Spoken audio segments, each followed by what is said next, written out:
हवामान बदल ही समस्या जागतिक समस्या म्हणून पुढे येत आहे आणि या सर्व असण्याला किंवा जागतिक समस्या म्हणून हवामान बदल पुढे येण्याला कारणीभूत आहे मानव केंद्रितता. मानवाने स्वतःच्या विकासासाठी यांत्रिकीकरण, आधुनिकीकरण केलं आणि ते यांत्रिकीकरण, आधुनिकीकरण करत असताना पर्यावरणाकडे सतत दुर्लक्ष केलं. त्यामुळे पर्यावरणाची समस्या पुढील काळात बेरोजगारी आणि गरिबी या समस्यांपेक्षा पुढे जाण्याची शक्यता आहे. भारतामध्ये अशी 50 शहरं आहे, जी 50 शहरं अतिप्रदूषित शहरं म्हणून जागतिक हवामान निर्देशांकाद्वारे गणली गेलेली आहेत. आणि त्याच आधारावर भारतामध्ये प्रदूषण वाढलंय असं म्हटलं जातंय आणि हे अनेक शहरांमध्ये दिसते सुद्धा. तसंच आपल्याला हे सुद्धा दिसतं की जी 10 टॉप मोस्ट प्रदूषित शहरं आहेत, त्या प्रदूषित शहरांची जी नावं आहेत, ती सर्व नावं भारतातलीच आहे. ती भारतातली शहरं आहे, जी जगामध्ये सर्वात जास्त प्रदूषित शहरं म्हणून ओळखली जात आहेत. त्यानंतर अलीकडे महाराष्ट्रामध्ये काही सर्वे झाला. त्या अनुषंगाने महाराष्ट्रामध्ये 54 नद्यांचे ठिकाणं अतिप्रदूषित नद्यांचे ठिकाणं म्हणून आढळून आलेले आहेत.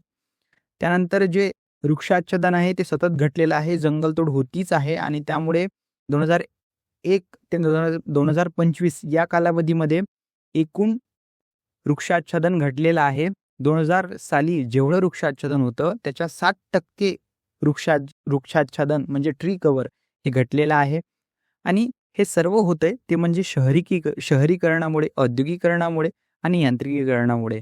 हा बेधुंद असा विकास आहे, ज्या विकासाला पर्यावरणाची पर्वा नाही, ज्या विकासाला समतोलाची पर्वा नाही, ज्या विकासाला केवळ काळजी आहे, ज्या विकासाला केवळ नफ्याचीच ओढ आहे, त्या विकासामुळे हे सर्व होतंय.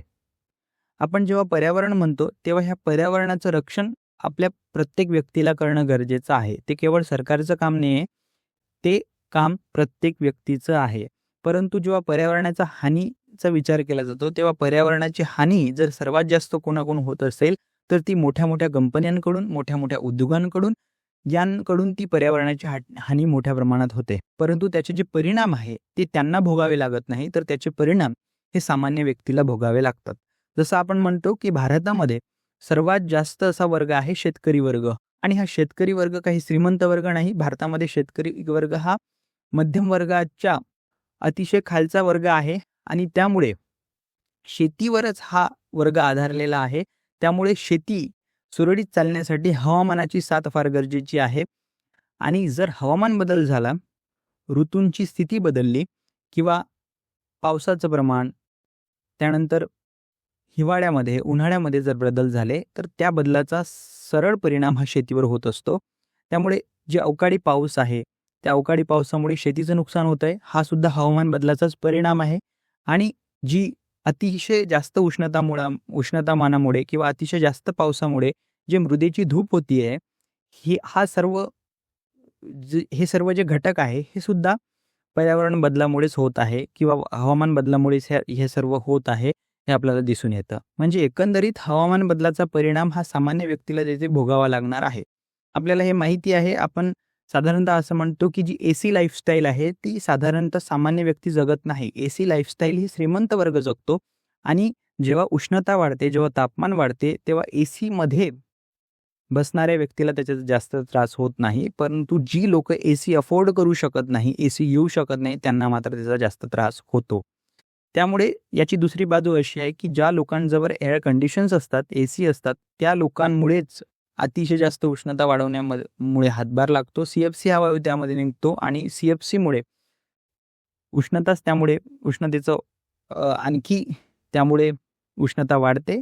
आणि हे सर्व होत असताना केवळ पर्यावरण हा मुद्दा केवळ मानवापुरता सीमित नाही आहे, तर तो प्राण्यांपुरता, संपूर्ण सृष्टीचा तो मुद्दा आहे. त्यामुळे जे आपण म्हणतो की अलीकडे बिबट्यांचं महाराष्ट्रात अनेक ग्रामीण खेड्यांमध्ये बिबटे आक्रमण करतायत, त्यामध्ये मानवहानी होत आहे, त्यानंतर आर्थिक हानी होते आहे. अनेक प्राणी, जंगली हिंस्र प्राणी गावामध्ये येत आहेत, खेड्यांमध्ये येत आहेत. हे का झालं? कारण की आपण त्यांच्या रहिवासामध्ये जाण्याचा प्रयत्न केला आणि त्यामुळे त्यांचा रहिवास सुरक्षित राहिला नाही आणि त्यामुळे त्यांच्याजवळ पर्याय उरला नाही खेड्यात यायचा किंवा गावामध्ये यायचा. आपल्याला याचं सरळ उदाहरण दिसतंय की अनेक खेड्यामध्ये माकडांचं स्थलांतर माकड जी होती ती नसायची, परंतु आता मात्र माकडांचं प्रमाण सुद्धा खेड्यांमध्ये वाढलंय किंवा गावामध्येच ती वस्ती करून राहिल्यासारखी आता राहत आहेत, कारण की जंगलच मुळात घटलेली आहे, जंगलांचं प्रमाणच मुळात घटलेलं आहे. आणि हे झालं आहे केवळ भेदुंद विकासामुळे. विकास म्हणजे केवळ यांत्रिकीकरण, आधुनिकीकरण, तंत्रज्ञान, टेक्नॉलॉजी, AI म्हणजे विकास नव्हे. विकास म्हणजे पर्यावरणाला नुकसान न पोहोचवता केलेला विकास म्हणजे शाश्वत विकास होय. आणि तो शाश्वत विकास गरजेचा आहे. केवळ मानवाच्या रक्षणासाठी पर्यावरणाचं रक्षण करणं वेगळं आणि पर्यावरणाच्याच रक्षणासाठी पर्यावरणाचं रक्षण करणं वेगळं. दोन्ही बाबी खूप वेगळे आहेत. जेव्हा मानवाला इजा व्हायला लागते तेव्हा मात्र तो पर्यावरण करायला लागतो, वृक्ष लावण्याच्या गोष्टी करायला लागतो.